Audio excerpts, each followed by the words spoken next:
Hello friends, आज की इस वीडियो में हम अपनी गुड्डी सलवार की कटिंग करेंगे।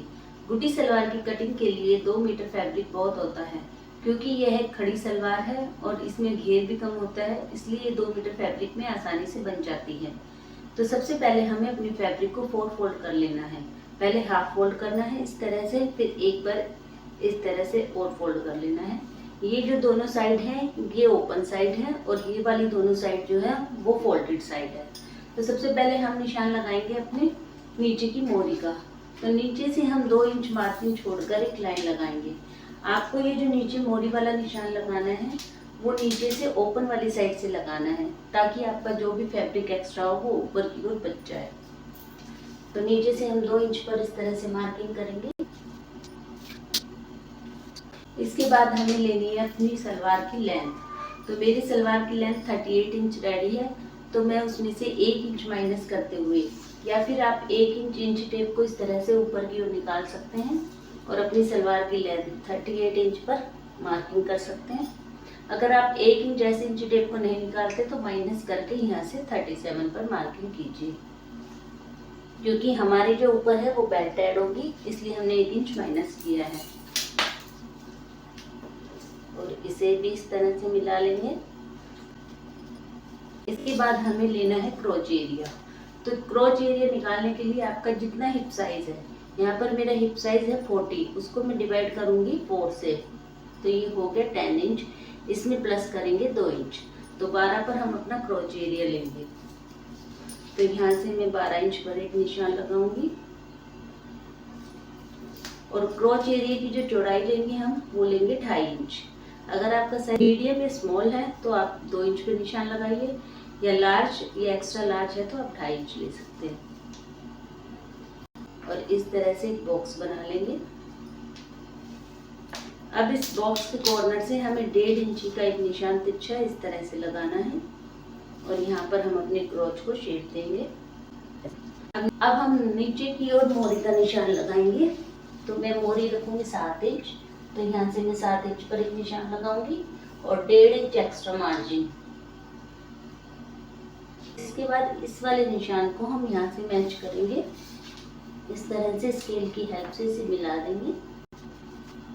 यहाँ पर आने के बाद आपको इसकी सीधी कटिंग नहीं करनी, बल्कि इस तरह से थोड़ा तिरछा कट करेंगे, क्योंकि जब ये फैब्रिक फोल्ड होगा तो ये पूरा यहाँ तक आएगा। अगर आप इसको इस तरह से सीधा ले लेते हैं तो ये इतना यहाँ पर आएगा और इतना फैब्रिक हमारे पास कम रह जाएगा।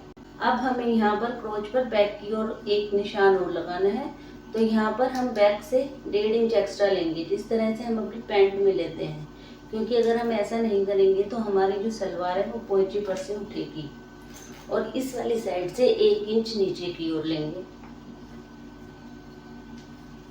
और इन दोनों निशानों को आपस में मिला देंगे।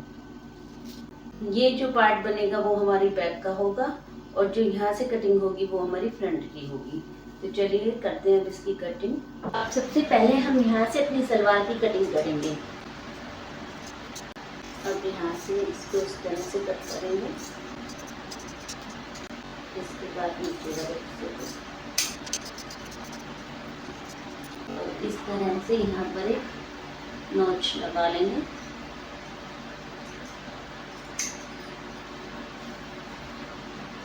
अब देखिए हमारी सलवार की कटिंग कंप्लीट हो चुकी है। ऊपर वाले इस वाले पार्ट में से हम अपनी सलवार के लिए बेल्ट निकालेंगे। अगर आपके पास इस तरह से ऊपर की ओर एक्स्ट्रा फैब्रिक नहीं है तो आप इस वाले हिस्से में से भी अपनी सलवार के लिए बेल्ट निकाल सकते हैं। अब हम करेंगे इसकी स्टिचिंग। सबसे पहले हम यहाँ से आधा इंच की दूरी पर एक सिलाई लगाएंगे और अपने एक साइड के क्रोच एरिया को सिलेंगे।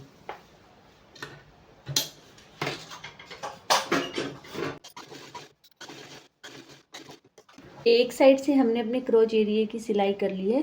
दूसरी साइड सिलाई करने से पहले हम जो ये एक्स्ट्रा फैब्रिक हमने लिया था 1.5 इंच का, इसे कट कर देंगे, क्योंकि ये वाली साइड जो है वो हमारे फ्रंट की साइड बनेगी और ये वाली साइड बैक की होगी।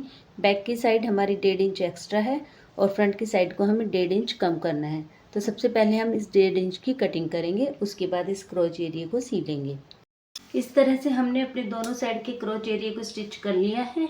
ये देखिए, ये जो कटिंग वाला हिस्सा है जहाँ पर हमने अभी कटिंग की थी वो हमें फ्रंट में रखना है और जो ऊपर से 1.5 इंच बढ़ा हुआ हिस्सा है ये हमें बैक में लेना है। इसके बाद हमें अपनी सलवार पर दोनों कॉर्नर पर इस तरह कट के निशान लगा लेने हैं। इसके बाद हम प्लेट के लिए मार्किंग करेंगे। हमें इस सेंटर से 4 इंच की दूरी पर एक निशान लगाना होगा और सेम ऐसे ही दूसरी साइड भी लगाएंगे। इसके बाद 3 इंच की दूरी पर 3 निशान और लगाने हैं, सेम ऐसे ही इस साइड लगाएंगे। पहला निशान हमें 4 इंच की दूरी पर लगाना है, उसके बाद 3-3 इंच की दूरी पर 3 निशान और लगाने हैं। इसके बाद यहाँ से हम प्लेट्स डालेंगे। तो सबसे पहले हम पहले वाले 3 इंच के निशान को उठाकर इस तरह 4 इंच के निशान पर रख देंगे। सेम ऐसे ही दूसरे वाले निशान को इस पर लाएंगे। इसके बाद तीसरे वाले निशान को भी पहले 2 निशानों के ऊपर इस तरह से रख देंगे। इस तरह से हमारी ये 3 प्लेट्स रेडी हो गई। अब जो हमने कट लगाया था उस कट को भी इन 3 प्लेट्स के ऊपर हमें इसी तरह से रखना है। अब इसे हम स्टिच करेंगे, लेकिन स्टिच करने से पहले हम इसे पिन लगाकर सिक्योर कर देते हैं। सेम ऐसी ही प्लेट्स हमें दूसरी साइड भी लगानी है। दोनों साइड की प्लेट्स लगाने के बाद अब हम अपनी सलवार की लूजिंग चेक करेंगे। तो जितना हमारा हिप साइज़ है उसमें 4 या 5 इंच एक्स्ट्रा होना चाहिए। तो यहाँ पर ये आ रहा है पूरा 22 इंच, यानी कि ये फोल्ड में 22 है, तो इसका मतलब ये 44 इंच है और मेरा हिप साइज़ था 40 इंच, तो ये 4 इंच एक्स्ट्रा है, तो ये बिल्कुल परफेक्ट है। अगर आपका यहाँ पर कम आ रहा है साइज़ तो आप प्लेट्स को छोटा कर सकते हैं, अगर ज़्यादा आ रहा है तो प्लेट्स को बड़ा कर सकते हैं। तो चलिए अब देखते हैं यहाँ पर हमें प्लेट्स को स्टिच कैसे करना है। प्लेट्स को स्टिच करने से पहले हमें यहाँ से 3 इंच पर इस तरह से मार्किंग कर लेनी है। ये देखिए 3 इंच पर हमने इस तरह से निशान लगा लिया। अब हम अपनी पिन को हटाकर एक साइड रख देंगे और ऊपर वाली 4 प्लेट्स पर जहाँ पर हमने 4 इंच का निशान लगाया था उसे छोड़कर ऊपर वाली 4 प्लेट्स को एक साथ पकड़ते हुए यहाँ पर स्टिच लगाएंगे। ये देखिए इस तरह से मैंने स्टिच कर लिया है, आगे और पीछे दोनों साइड से। सेम ऐसा ही हम दूसरी साइड करेंगे। अब हम अपनी इन चारों प्लेट्स को 4 इंच वाले निशान पर इस तरह से रखकर ऊपर से पक्का करेंगे। इस तरह से हमने यहाँ पर इन्हें स्टिच कर दिया है। सेम ऐसा ही हमें दूसरी साइड करना है। हमने अपनी सलवार में दोनों साइड प्लेट्स लगा ली हैं। अब हम यहाँ पर बेल्ट ऐड करेंगे, जिसके लिए यहाँ पर मैंने 4 इंच चौड़ी एक पट्टी ली है, जिसकी लंबाई जितनी हमारी सलवार का ये घेरा है उससे 2 इंच एक्स्ट्रा लीजिए। इसके बाद हमें निकालना है आगे वाली पेस्टिंग का माप और पीछे वाले इलास्टिक का। तो जितना आपका वेस्ट का साइज़ है, यहाँ पर मेरा वेस्ट साइज़ है 32 इंच, तो मैं उसका आधा यानी कि 16 इंच प्लस 2 इंच यानी कि 18 इंच, तो 18 इंच का पेस्टिंग का एक पीस लूँगी। और इसी तरह इलास्टिक के लिए हमें वेस्ट के हाफ में से माइनस करना होगा 2 इंच, यानी कि 16 माइनस 2 14 इंच का ये इलास्टिक का पीस लूँगी। सबसे पहले हम अपनी बेल्ट का सेंटर निकालेंगे। इस तरह से इस पट्टी को पकड़ते हुए हम अपनी बेल्ट के सेंटर को यहाँ से कट कर लेंगे और अब अपनी जो पेस्टिंग है उसको भी ऐसे मोड़ते हुए उसका सेंटर निकालेंगे और यहाँ पर एक मार्किंग कर लेंगे। पेस्टिंग को हमें कट नहीं करना, उस पर सिर्फ मार्किंग करनी है। दोनों का सेंटर एक साथ लेते हुए यहाँ पर हाफ इंच का मार्जिन छोड़ते हुए इसे इस तरह से यहाँ पर प्रेस की हेल्प से चिपका देंगे। ये देखिए यहाँ पर हमने अपनी पेस्टिंग को इस तरह से बेल्ट पर चिपका लिया है और यहाँ से इस तरह से फोल्ड करते हुए एक बार प्रेस कर लिया। अब हम इसे इस तरह से फोल्ड करेंगे और यहाँ पर एक निशान लगा लेंगे। इस तरह से हमें अपनी पूरी पट्टी पर निशान लगाना है। देखिए हमने पूरी बेल्ट पर इस तरह से मार्किंग कर ली है। अब हम इसे अपनी सलवार के साथ अटैच करेंगे। इसके लिए अब हम अपनी सलवार के फ्रंट वाले हिस्से पर जहाँ पर हमने प्लेट्स लगाई थी उसको इस तरह से उल्टा करके रखेंगे और इसके ऊपर अपनी पट्टी को रखेंगे, यानी कि दोनों के उल्टे हिस्से हमारे ऊपर की साइड होंगे और इस तरह सेंटर को इस क्रोच एरिया वाली लाइन से मिलाते हुए यहाँ पर स्टिच लगाएंगे। स्टिच लगाते वक्त आपको इन प्लेट्स को इस तरह से सीधा रखना है।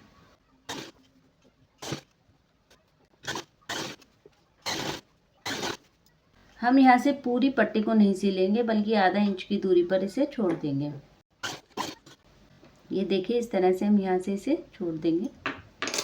अब हमें यहाँ से ये जो हमने आधा इंच यहाँ पर छोड़ा था अपने फैब्रिक को, उसे इस तरह से पकड़कर यहाँ पर भी एक सिलाई लगा देंगे तो इस तरह से ये गोलाई में हमारी पूरी बेल्ट अटैच हो जाएगी। इस तरह से देखिए पूरा अटैच हो चुका है। अब हम यहाँ पर और थोड़ी सी स्टिच लगाएंगे क्योंकि अभी यहाँ से थोड़ा सा खुला हुआ है। ये देखिए हमने बेल्ट को चारों ओर से अपनी सलवार के साथ अटैच कर लिया है। अब हम अपनी बेल्ट की एक साइड पर इस तरह से यहाँ पर इलास्टिक को पक्का कर देंगे और अपनी इलास्टिक के दूसरी साइड पर एक सेफ्टी पिन लगा देंगे। अब हम अपनी बेल्ट को इस तरह से फोल्ड करेंगे और जहाँ से हमारी बेल्ट स्टार्ट हो रही है वहाँ से 1 इंच का मार्जिन छोड़ते हुए पूरी बेल्ट को सील लेंगे।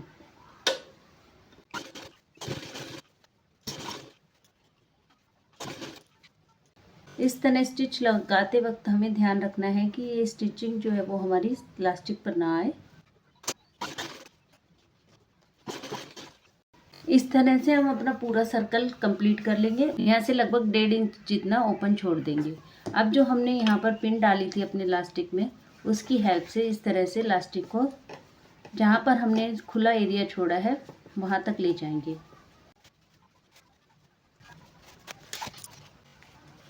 इस तरह से यहाँ से अपनी पिन को बाहर निकाल लेंगे। वापस से अपनी इलास्टिक को अंदर की ओर करते हुए यहाँ पर हमारी बेल्ट का स्टार्टिंग पॉइंट है, हम यहाँ पर इसे अटैच कर देंगे। इसके बाद जो हमने यहाँ से थोड़ा सा एरिया ओपन छोड़ा था वहाँ पर स्टिच लगा देंगे। अब अपने इलास्टिक को सेंटर में लेते हुए और यहाँ पर सेंटर में एक सिलाई और लगाएंगे। ये देखिए हमने अपने इलास्टिक के सेंटर में इस तरह से एक स्टिच लगा लिया है ताकि हमारा इलास्टिक घूमेगा नहीं।